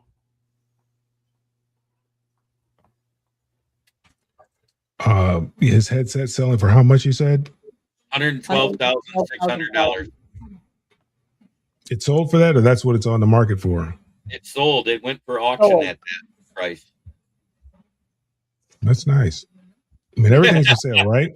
Mm-hmm. I mean, if he put a pair of his drawers up for sale, I'm sure somebody would buy those for the right number as well. 50 grand probably. I think used pair of championship drawers got to go for 50,000. So I'm sure somebody would love to wear them on top of their head as well. Yeah, I was waiting for you to say something like that. I've known you too long, far, and that was pretty classic. It really was. So that was. It threw me off my thought here. It doesn't take much to do that these days. The Falcons actually hired Bob Quinn as a senior advisor. Jeremy, obviously your favorite executive, Bob Quinn. As long as all he's doing is scouting offensive linemen, the Atlanta Falcons will be fine. Okay, Candy? Yeah, I mean, kudos to them. Hopefully he doesn't have much success there. Sorry, Samir. Yeah, right. Well, he's in your town now, Mel. We had to deal with him in Michigan. So what do you think, Mel? About Bob Quinn? He's in your neck of the woods. Who's that? Bob Quinn, you said? Who? Yeah. Bob Quinn is a part of the Falcons. Oh, who's Bob Quinn? Help me out here. Is he related to Dan Quinn? Who is he? Bob Quinn was the GM that hired Matt Patricia in Detroit. Oh, that was him? That was him. Mm-hmm. What's it? And what is he? He's did Matt Ryan hire him? Yeah, Matt Ryan hired him, but he was the national scout for the Patriots before he became the GM of the Lions in 2007, the year they fired Caldwell, because 9-7 wasn't good enough. Okay. Wow. But at the same time, good luck to them. I mean, they brought in Tua, to back up Michael Penix. I mean, look here. I live in Atlanta. I'm not an Atlanta fan. I watched Atlanta when Michael Vick was here because Michael Vick was must-see TV. Amazing. Other than that, I could really care less about the Falcons. They're going to be in for. I think they're in for a rude awakening. I'm not really impressed with the coach that they hired. I'm not really impressed with the fact that they brought in Tua. I don't think there's anything to really be excited about here. You just took a retread, somebody who was fired at Cleveland, and then he all of a sudden becomes the top guy on your list. There's a reason why he was fired at Cleveland, kind of similar to, how the Jets probably felt when they went out and grabbed Adam Gase after he got fired from Miami. I mean, there's a reason why Adam Gase got fired, and he did a lousy job in New York. And I don't know what this guy's going to do here in Atlanta, but I can't say just based on the last 3 years that I'm optimistic that he's going to do anything differently than what he's done the last number of years. Well, what I can say in the track record of the 4 years he drafted for Detroit, what he did do right: Taylor Decker, Graham Glasgow, and Frank Ragnow, and Jonah Jackson. That was his picks that were good here in Detroit. Other than that, he didn't do much. God forbid, do not let him scout a defensive back, because Okuda and Omowarie were awful. There you go. Okay. All right. Let's turn our attention to. We'll turn our attention to the legacy of Ty Simpson. He said he turned down the NIL offers from $4 million to $6.5 million, which Miami did offer him in the transfer portal because he didn't want to tarnish his legacy for another school. But the story goes on that he did declare for the draft, obviously, in January. So let's just talk about Ty Simpson, Jeremy, in general. He's going to be a guy that we're definitely be hearing during the draft. Again, $6.5 million from Miami wasn't bad. They were offering it to him, but he didn't even go with that either. I don't know what legacy he's trying not to tarnish. Did Alabama win a national championship with him at QB? The answer is no. So I would have taken that deal because he's slated as a day 2 pick. If he's picked in the first round and expected to start this year, the team's making a mistake. Candy? Yeah, he said he wanted to sit down and talk about it. He goes, I actually talked to Coach Saban about it. Things he was talking about were, do you want to play football in college or do you want to play football professionally? And he was like, take the money out of it. Take the rounds out of it. What do you want to do next year? And he said, I want to play professional football. And he goes, well, then there's your answer. Do what you want to do, how you think you're going to get there. So you're saying that Nick Saban had a lot to do with this decision? Yeah, that he talked to Coach Saban about it. Correct. Okay, that's good. All right, Mel? I think he looked at the landscape. The quarterback, it's not a very quarterback-rich draft. If he would have stayed in another year, he could have had the same thing happen to him that happened to the kid at LSU, that happened to Caleb Klubnik, that happened to Drew Aller, the kid down in Miami. Where they all fell in the where their stock has dropped. The kid from Miami that transferred to Georgia, I can't think of his name right now. He was slated to be a number 1 draft pick. Nussmeier was slated to be a number 1 draft pick. Colin Cowherd loved Caleb Klubnik, thought he was going to be the first round draft pick. And all those guys stock dropped because the teams, well, except for Miami, they played very well. But for the most part, with Clemson and LSU, those teams did not perform very well. And so next year, you got Arch Manning that's going to come out, who's been the number 1 draft pick since he was a senior in high school. He's been the number 1 overall player that's going to be drafted regardless of whether he played it down or not in college football. You got the kid coming out. You got Dante Moore coming out of Oregon. And there's some other kids that I probably don't know their names, but they're going to pop up as well. So he looked at the landscape. This was the best opportunity for him. He's slotted at being the second best quarterback on the draft board right now.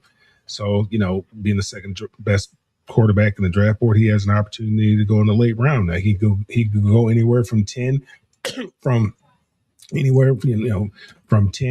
to 40. Anywhere in there, just depends on the team's need. When Pittsburgh drafted, the kid out of Pittsburgh in the mid-teens, nobody saw that coming. He probably didn't deserve to go that high, but they needed a quarterback. They needed a quarterback badly. and they reached for him, and it, unfortunately didn't work out for him. So I just think he looked at the landscape and made a business decision. He's going to play professional anyway at some point one day. He said he didn't want to tarnish his reputation because he didn't want to go to another school. He went to Alabama to play for Nick Saban. Coach Saban ultimately retired, but he kept his commitment to the University of Alabama. That's where he wanted to go to school, and that's what he wanted to be remembered by was as a member of the Alabama Crimson Tide. He didn't want to go somewhere else. So when he's talking about tarnishing his image, he just didn't want to go somewhere else like some of these other kids and hop from one school to another school to another school. He wanted to play at Alabama. He played at Alabama. He got an opportunity to start at Alabama, and he has an opportunity. He could have continued his career, could have got some big time NIL money, but he decided he looked at the landscape and say, hey, it's best for me to come out now as opposed to waiting another year. It's just a business decision. I give him a lot of credit. We got rapid fire the next 3 topics to get to Ballrick to take us home. All right. So here's what we're going to start. We're going to start off with the fact that the Chicago Bears traded wideout DJ Moore to the Buffalo Bills for 2026 second round pick. Buffalo gets Moore in a 2026 fifth round pick. Moore obviously was the number 1 receiver for 1,364 yards, 8 TDs in 2023. His production dipped the past 2 seasons, but he gets the play with Josh Allen. All right, Jeremy, rapid fire. You know that drill. Who gets the best of this trade? Which trade was that? DJ Moore going to Buffalo. I think Buffalo got the best of this trade because look at what Chicago gave up to get him. They gave up the number 1 pick overall, which the Panthers took Bryce Young that year. So if you look at, they didn't get back as much in draft capital as they gave up to get him. And I think it's going to work out great because now Buffalo has a true number 1 wide receiver. Great stuff. Okay, Candy. Yeah, I don't know. The Bears traded wide receiver DJ Moore for 5th round pick and a 2nd round pick, right? So they allowed Chicago to gain draft capital and restructure their salary cap while giving Moore a new high impact role with quarterback Josh Allen. So I'm going to say Chicago probably. Okay, Mel. Yeah, I really haven't analyzed it that deeply. I'm not real. I don't know a lot about DJ Moore. How many receptions did he have last year? Did he get 60, 80 receptions last year? I mean, was he a number 1 or was the other guy the number 1? Was he a number 1 receiver, DJ Moore? I mean, I know they traded for him with the thought that he would be the number 1 receiver. I think prior to Caleb getting there, or when Caleb got there, I can't remember. I don't know if Chicago. I don't think the fit, for whatever reason, I don't think that fit was worked for him in Chicago, especially with the new coach coming in. It just it's really going to depend on what who they draft, with that draft pick that they traded for. Who does Chicago draft with that draft pick that they got from Buffalo, and then you can really say who won that trade. Okay, well that's fair. I can live with that. The Raiders suspending quarterback Geno Smith and the 2026 7th round pick to the Jets in exchange for a 2026 6th round pick. Smith returning to a team which he started his NFL career in 2013. Rapid fire. Will the second time Jeremy be the charm for Geno Smith in New York? I don't know if this is going to work out in New York. Geno Smith looked awful behind a porous offensive line. This offensive line does need some work there in New York. I just Geno Smith, he did great with Pete Carroll when their offensive line was good in Seattle. The next year he kind of floundered, even though they barely made the playoffs. And then they missed the playoffs with him under McDonald's first year coaching there. So and then he goes to the Raiders and falls on his face. Maybe this is the Geno Smith we've all known he's been ever since he came out of college. Okay, Candy. Yeah, I don't know. I mean, look at the team he's going to. Is this going to be? I mean, we all talk about going to the Jets and how the Jets have ruined everybody else since their famous quarterback. But I mean, Rodgers couldn't do it there. What makes us think Geno Smith is going to be able to do it there? Well, I guess to play for Aaron Glenn, but the best thing he's got going for him is Frank Wright. Go figure. Maybe Frank can fix him. Mel? I don't think Geno's broken. I mean, he's a serviceable starting quarterback in the NFL. This term franchise quarterback, I really don't know what that means. He's gonna. One thing we know is going to turn it loose. He's not going to do like Justin Fields and drop back and just hold on to the ball and then tuck it and run. He will turn it loose, and I think that's going to give guys an opportunity to make plays in the outside. And I think that's all Aaron Glenn wants is somebody to turn it loose, loosen up the defense a little bit so that they can run the football effectively with Breece Hall, play some good defense, maybe give them an opportunity to win some games. That offense they had out there last year, they didn't have an opportunity to win any games with, and I love, Justin Fields, man, but he just can't play the position. I've said that before. For whatever reason, he just can't seem to play the position at the NFL level. I wish him the best of luck out there in Kansas City. Maybe he'll learn something from Patrick Mahomes and he'll get an opportunity, somewhere again down the line. But Geno, he resurrected his career in Seattle. I'm sorry, this is rapid fire, but I think that that's the best option that they had. What else could they do? The Jets. What else could they do? All right, final topic of the night, and then we turn it over to Jeremy, doing really well. Cowboys are acquiring Rashawn Gary, former Michigan Wolverine. Green Bay gets a fourth-round pick in 2027. Gary actually has been with the Packers for 7 years. The 28-year-old topped out in double-digit sacks in a Pro Bowl in 2024. His season-high sack, 9.5 sacks in 2021. All right, Candy, your thoughts about Rashawn Gary, a Cowboy, and maybe what the return could be for the Pack. I mean, you never know because when you're dealing a pick later on, but Rashawn Gary has done a lot for the Packers. He did restructure his contract to lower his cap hit to roughly $5.44 million for the 2026 season. He's expected to bolster Dallas's pass rush.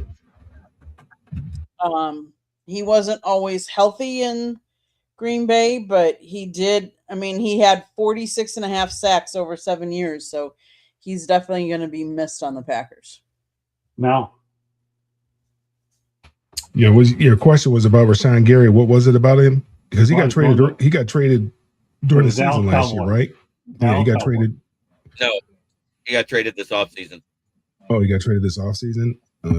What they trade him for? A pick. He got a fourth-round pick in 2020. Yep.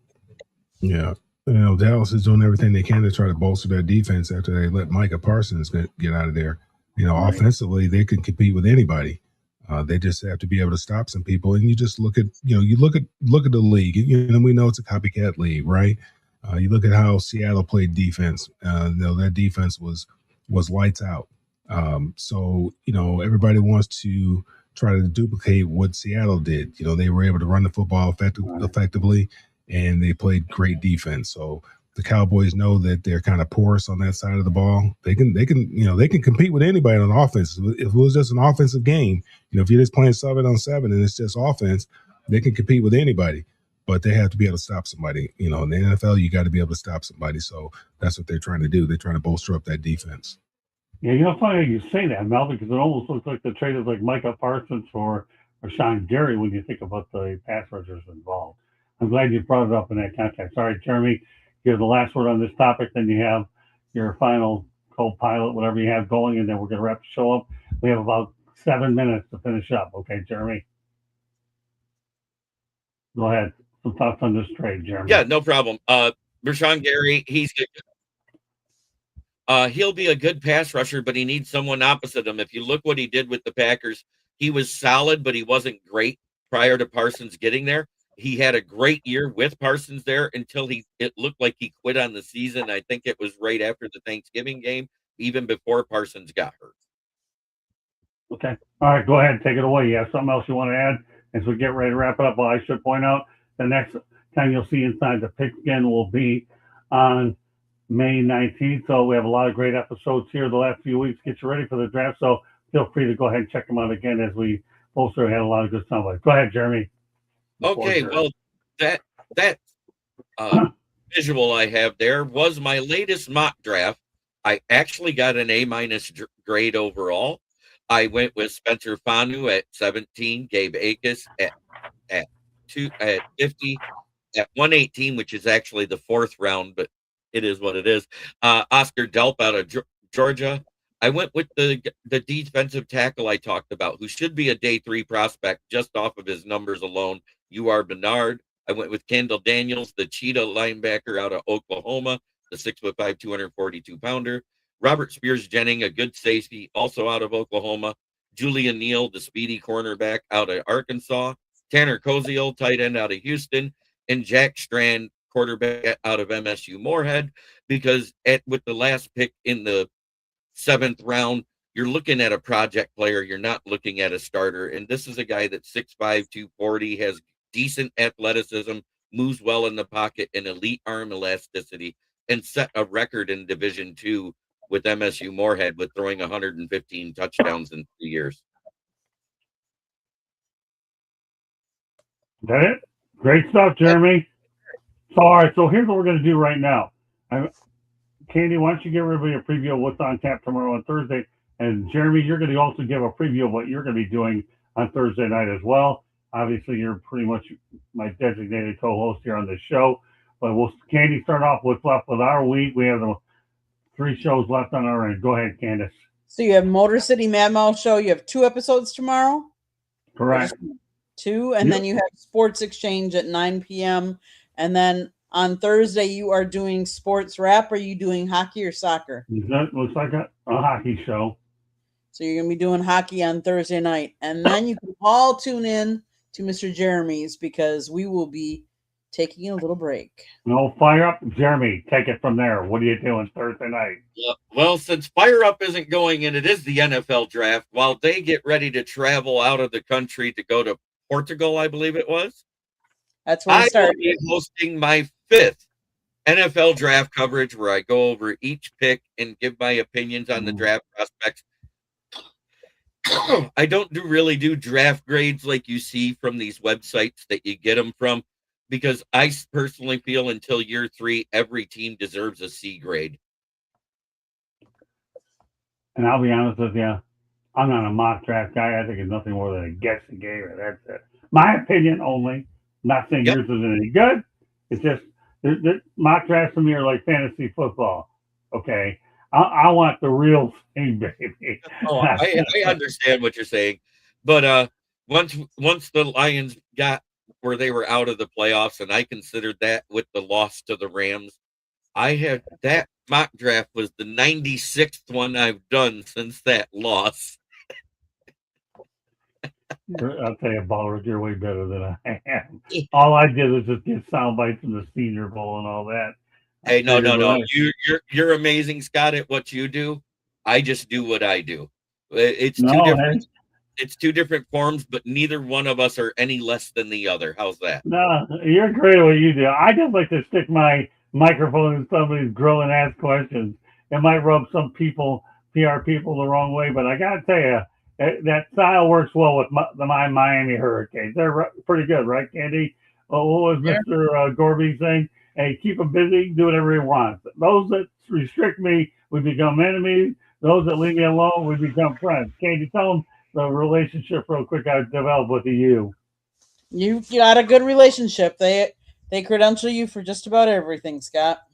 Yeah, I'll tell you, I like sticking my micro. So we've tried to equip a lot of people with a lot of our sound bites as well. So meanwhile, Mel, you're getting a few weeks off from us. How does that feel? You put in a little extra work tonight, and now we're rewarding you with close to 4 weeks. Any thoughts there? You're going to have to hear me for a while. The same trip. You guys have a safe trip. I hear there's topless beaches in Portugal. I have been there. I've been to the topless beaches. You guys be careful over there. Like I'm gonna have time to get to those. We're gonna be in and out of there in a day and a half, and that's about it. Candy, just real quickly for the audience, give them a few other picks. We're gonna probably hit real quick, a minute or two to go. So we fly off to Portugal. We catch the cruise in Portugal. We will head to another spot in Portugal, a couple in Spain, including we're going to take a tour of a soccer stadium in Spain. We're going to do a beer museum in Spain. We're going Got to go to a bullfight too. Got to go to a bullfight.